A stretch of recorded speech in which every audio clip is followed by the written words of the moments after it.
And it's time for our Sunday specials. The rest of the world may have moved on from the Ifon Ilobu communal clash. The people of the communities are counting the human cost of the crisis. Senior correspondent Sarah Ayeku visited some of the communities under contention to get the full story on why the crisis lingers despite several interventions and dialogue from the traditional and civil authorities. Osun State, located in the southwestern part of the country, is a land of contrasts. With a population ranking 25th in the country and a landmass of over 20,000 square kilometers, it may not be the largest state, but it is large enough to harbor decades-old territorial disputes. Ifon, Ilobu, and Erin, three communities nestled within its borders, have been locked in a bitter struggle fueled by claims and counterclaims over land. The tensions have boiled over into violence, leaving destruction and more confusion behind. The scars of conflict run deep, leaving one question: can peace be restored to this troubled land? A few weeks before my trip to Osun State, there was another communal clash in Irekpodun and Orulu local council area. Two local council areas hosting these three communities. This is not the first time they will be having this kind of communal clash. When relative peace was restored, the Osun State Governor Ademola Adeleke relaxed the 24-hour curfew to a 17-hour curfew, with heavy patrol of not just the local police, but men of the Nigerian army. Weeks later, the governor directed that the previous 17-hour curfew imposed on the three warring communities of Ilobu, Ifon, and Erin be relaxed to 12 hours, and this happened on the 8th of April. While business was picking up for some in the main town, communities in the contentious areas are still deserted, most of them scared to return to their homes, schools, or farms. Many have decided to stay in town to enjoy a moment of respite. The smiles you see on their faces hide the despair, pain, and anger they feel. When the invaders came with machetes, guns, tires, and petrol to burn their houses down, some of the people here had to flee with nothing but the clothes on their back and whatever their hands could carry. But soon enough their supplies depleted, and going back home to whatever was left was still too dangerous. Lukman Akorede was a youth leader in Ifon. When anyone in the community needed more supplies from sacked communities, he was the point guard, ensuring everyone came back to town safe. On the 17th of April, Lukman and two others went back to the deserted town to help this man, known as Gideon Oyelaki. They wanted to carry some supplies from his home, but this would later become Lukman's last trip. A dìbẹ̀ báyìí ẹni tí bọ́ sí inú ilé ẹni wọ́n kó mọ́dé gbogbo àwọn community yẹn pé kí lẹ wá sí ẹ wá júlé wa ẹ wá sí kíni ṣé kí lẹ rí lọ́wọ́ wa gbogbo dání àmúṣà náà dání ní Akorede wa ń sọ fún wọn pé kí ni sẹ́yìn people yìí báyìí pé. When we got there with Akorede, Gideon went into the house and the people from Ilobu came with guns. They were accusing us of coming to burn their houses. Akorede told them that the governor has come to speak with everyone about peace. So we asked Gideon to come out, and they took us to their Bale's house. When we got there, the Awishe said Akorede and Gideon should be killed, while the two of us were taken to the palace.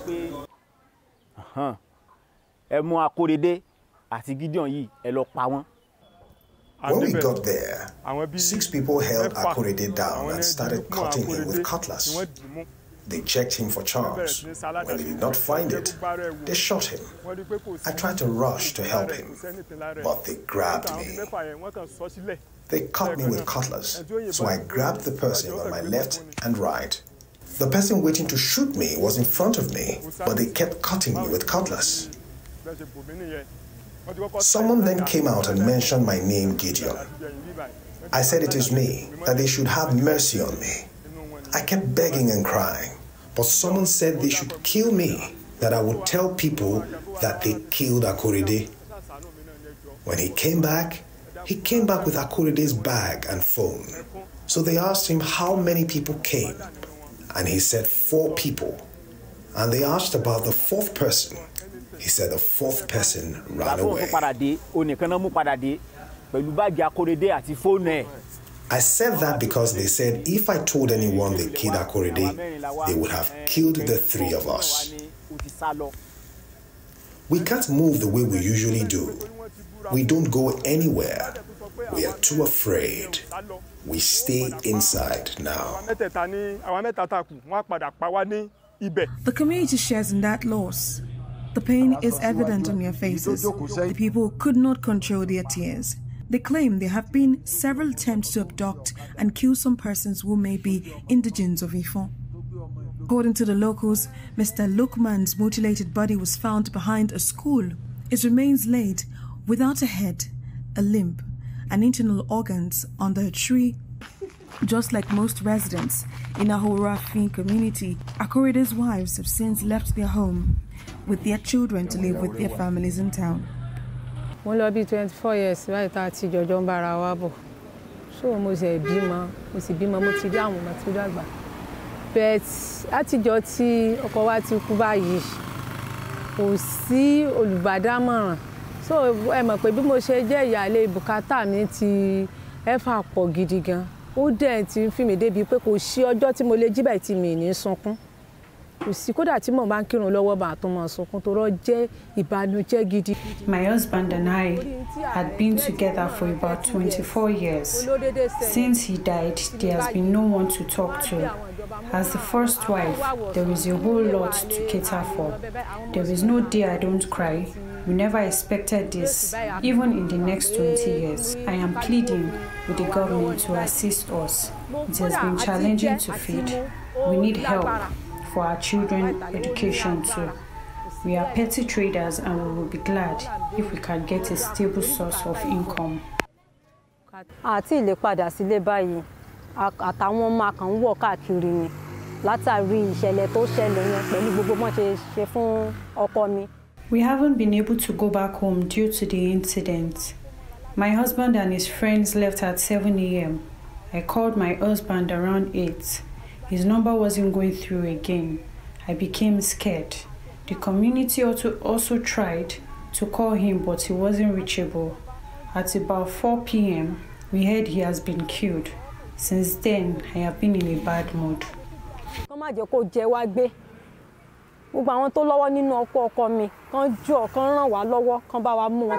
The Ilobu community has vehemently denied allegations that their Bale ordered Mr. Lukman's murder. According to them, these claims are unfounded. This is one of the contentious communities. The name? It depends on which community you choose to believe. Ifon calls it Ahorafi. In Ilobu, it is Ayedade. Primary school, Ifaloni. So lẹ́yìn tó dájú pé ìgbà tí crisis dé làwọn Ilobu tó ra ilẹ̀ lọ́wọ́ fani bíbá yìí ni wọ́n jó ní nẹ́bà yẹn. That was like in February, March. February, March. But can you reason the video? Wọ́n tẹ̀lé mu ilẹ̀ náà ni pé ìgbà táwọn ti ra ilẹ̀ ní bíbá yìí ó ti jí táwọn nìyẹn. So gbogbo bíbá yìí tá ti ń rí Ayédáadé Ilobu. Yóò Ifon ló ní gbogbo ẹ̀ bá òru àfin báwọn. Torí pé majority wọn ló ra lẹ̀ lọ́wọ́ fún lọ́wọ́ àfin ní bíbá yìí ní àwọn kọ Ilobu sí ìdílé báwọn ìjọba wàrà lè wọ́n rí pẹ̀lú lára lè báwọn. So ṣé àwọn ọmọ wọn wá sí school? Àwọn ọmọ wọn kan wá síbẹ̀, àwọn mẹ́rin wá, àwọn mẹ́fọ́n wá síbẹ̀. So àwọn ti jó school yìí sí school wo láwọn lọ? Ọ̀pọ̀lọpọ̀ lè padà sí gbòòrò. The question in everyone's mind is, why can't they find common ground? Is it pride, ignorance, or greed that is driving the stalemate? And what's holding back the government from stepping in to broker a lasting solution? Both Ifon and Erin were accommodated and granted land by Ilobu community, by previous Ilobu. And we have been living together peacefully since that time until most recently when there were disputes over certain pieces of land on which Ilobu community had obtained judgments. But each time Ilobu community wants to make use of this land, issues always arise, and these often lead to communal clashes. One of which is the recent one that occurred on the 19th day of April 2025. When there was communal clash, the two of them descended on the Ilobu community. Is this going to be the first time though? That is the first time. It has never happened in life. This is the first time that the two communities will conspire and fight the Ilobu community. We have never left the negotiation table. But the issue is that Ifon will never claim to be a superior community to Ilobu. Ilobu will not take that. By history that we met, and that is in the archives of National Archive of Nigeria, Ilobu is a grandson of Olufan. That is, Ilobu is a grandson of Olufan. So the land was granted to them, to Ilobu, by his grandfather, who happens to be Olufan. Where he's staying was granted to them by their grandfather, who happens to be the Olufan. And the grandson has always recalled back to Olufan whenever he has any challenges, or he has any issues, or even if the Ilobu is late and they want another Ilobu, they normally recall back to Olufan before they have new Bale, because it was Bale Ilobu as at that time. Whenever they call upon us to a settlement, Ifon will say is the father of Ilobu. Ilobu community, an average Ilobu community man will not take that unless they shed that particular toga of self-adulation. Ilobu community will not take it.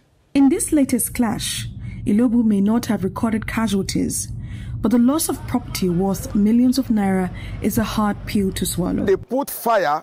After they raised building completely, they even started demolishing the building. Expect this. And it was started around 11:30.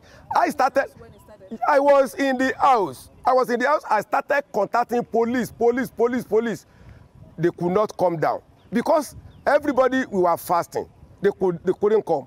But when it was around 7 a.m., we could not bear anything again. Caught in the crossfire of this crisis is Erin, a land said to be the land of peace.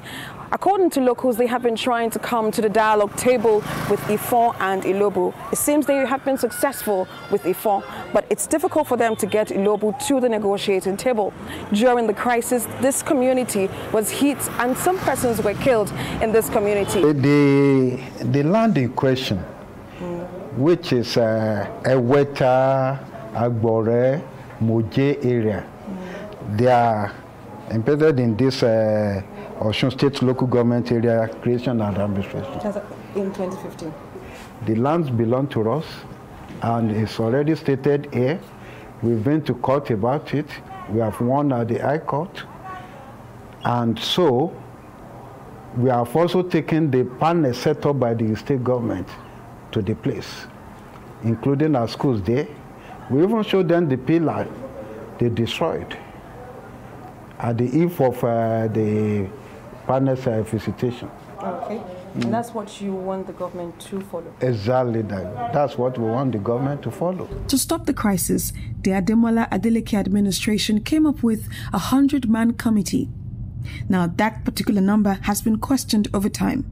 While some parties may have lost confidence in the committee is assuring that they will come up with resolutions that will be appealing to the three communities. We are meeting the traditional rulers on how they think we can solve it permanently. And I believe the report of this committee will be the permanent solution to the problem. Because they have judgment of court, they have various. If judgment of court cannot stop it, 18-man panel cannot do it, 6-man administrative panel cannot do it. I believe this 100-man committee should be able to achieve success over the matter. It's still too soon to say all the matters have been resolved. Each community is holding on to court judgments that favor them. It remains to be seen whether the resolution from the 100-man committee will placate the three communities. Sarah Ayeku, TVC News.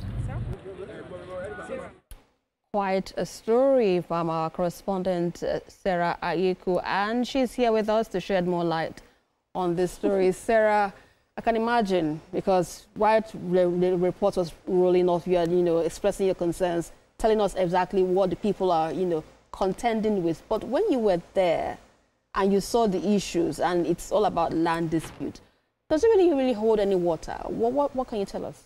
And so first off, right, when we talk about land issues, we also need to understand that this is a community where land has become gold. Land is now at a cost of lives.